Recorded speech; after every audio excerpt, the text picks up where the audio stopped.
So welcome back to NA Turbo, folks, and I'm bringing you something quite special. So we did see, and you've seen snippets of this Rover SD1 V8 that's Ryans.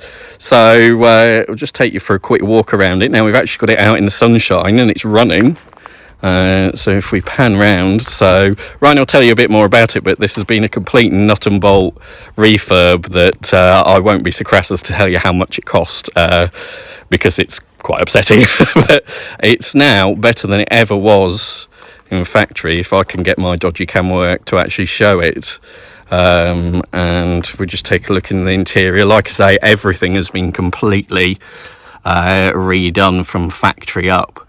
It's just about a few weeks worth of tinkering off, actually going for an MOT, and then hopefully it'll be on the road. It's been a labour of love for many years for Ryan. So if you just take you around the majesty of the back, so this is a Series 1 SD1 V8, as you'll notice by no rear wiper on the back, and we'll just take you down this side so you can have a look in.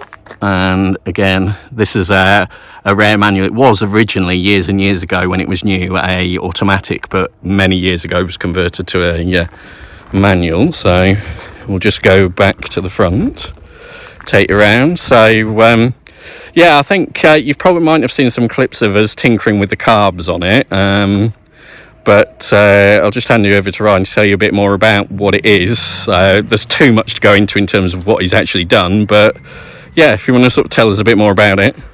Yeah, well, Rich says it is a massive labour of love that's been 6 years in the making now.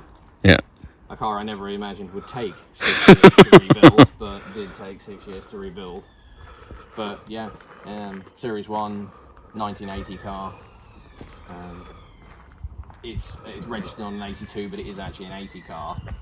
It sat somewhere for 2 years and didn't do anything for a long time.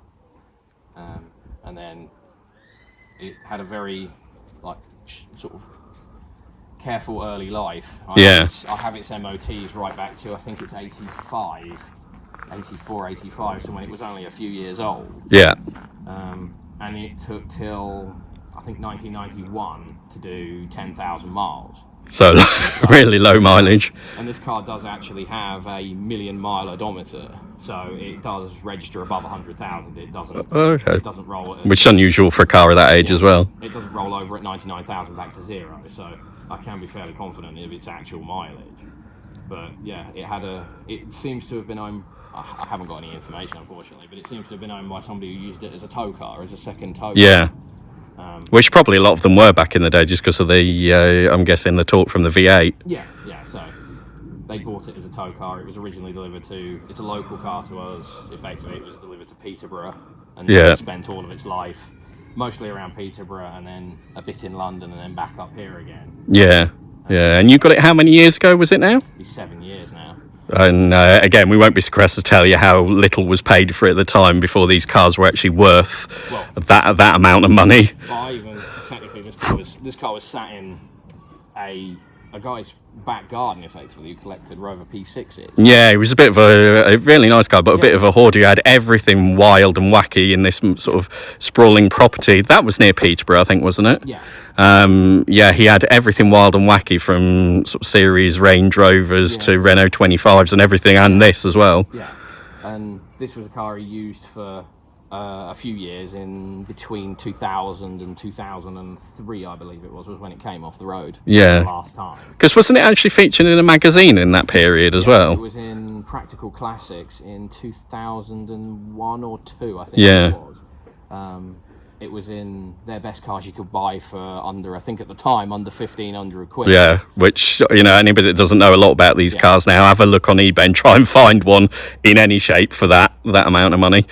Yeah, I think it was what you could buy at the time. Yeah. It was a big luxury car, so it was like the 605 and lots of cool stuff you don't find anymore. So it's had a sort of a similar sort of history, a bit like the Tomcat that we've got as well, which was also in a class for, was that under £1,000 as well? That was Classic Car Weekly. Yeah, so the Tomcat was also in that sort of magazine. I seem to get a thing for Rovers that have been sort of in magazines. But we've got sort of semi-famous Rovers really, but definitely a labour of love and much cursing and. Oh God, yeah. Well, the car originally when I bought it was I never intended to go this far with it. It was bought as a car that was a bit of fun to drive around and use for a while.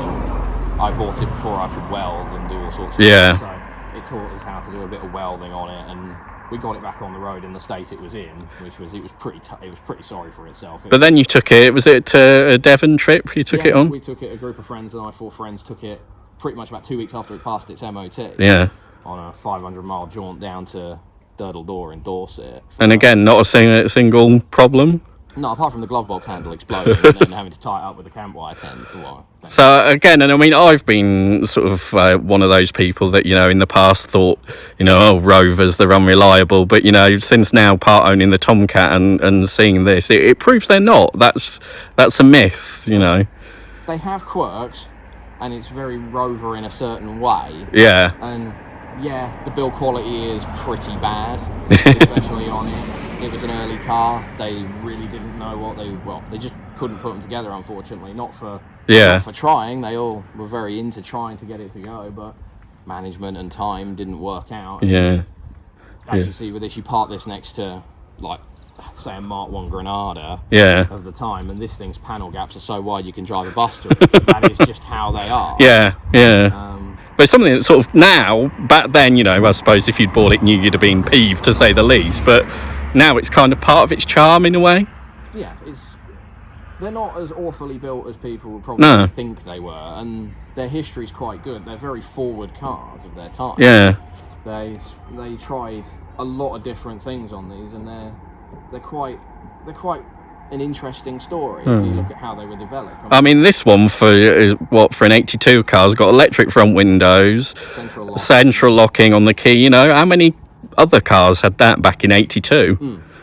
So I mean, it was a fairly expensive car back then, and it was designed for the upper end market. But they did deserve their rep when they came out, because yes, the paint did fall off as soon as it came out of the factory. This car showed evidence of it when I took it back, given it originally had about 9 coats of paint on it. Yeah. And you could see that as you went back through the layers and rings of layers of paint, it got down to the bottom, you could see that it must have been painted when it got delivered. But again, that's not something that's just related to these old cars. You know, I know from personal experience, Vauxhall VXRs of a certain colour in the Astras, you know, 2013, were having the same issues with paint and were having to be repainted by dealers off the production line. So it's not just something that's... No, they had though I suppose the only difference now is these weren't to one colour. Pretty much every single one that got built was having to be repainted as they reached the dealers, which unfortunately was not a great look when you were trying to...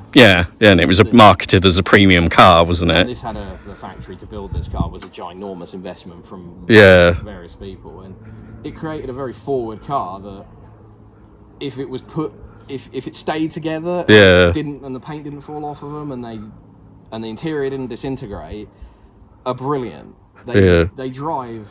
I mean, I can only compare with like Martin Granada's, because friends got one, and I said I've been in his, and he's driven this, and he's driven the Granada, and the Granada has much more sophisticated rear suspension, much more sophisticated front suspension.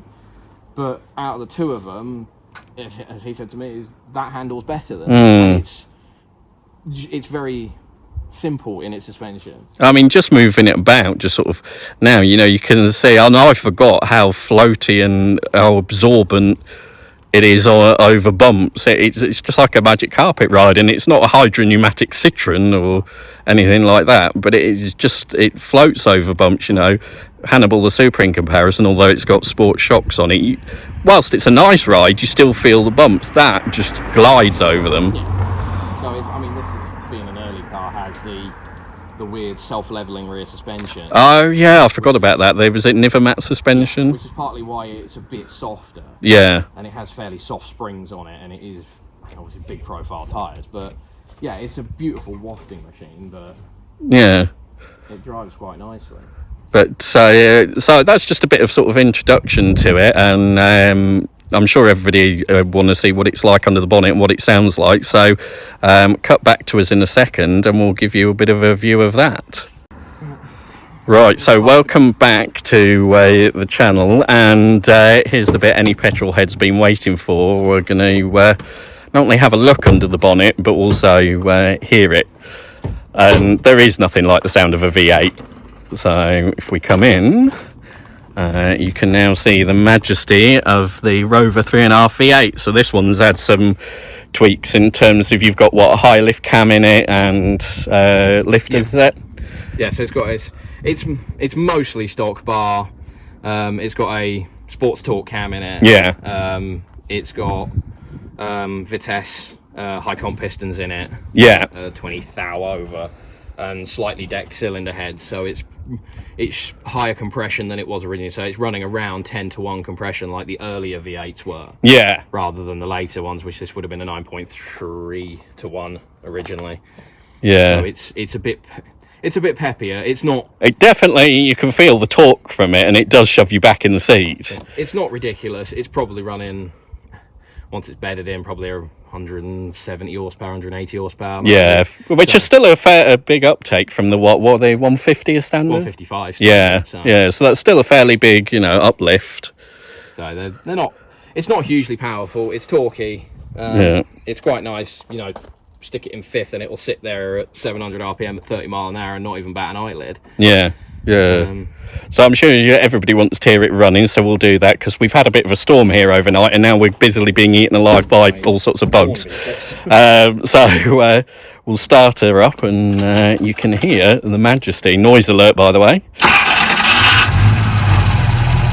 So there you go. It is warm, so it starts easy, but it starts easy anyway now. But as you can see, and probably hear, you just get that lovely V8 burble. And we'll head round to the back, and you can hear it from the exhaust side as well. Because if you're like me, you do like a good exhaust burble. So yeah, if you just give it a rev.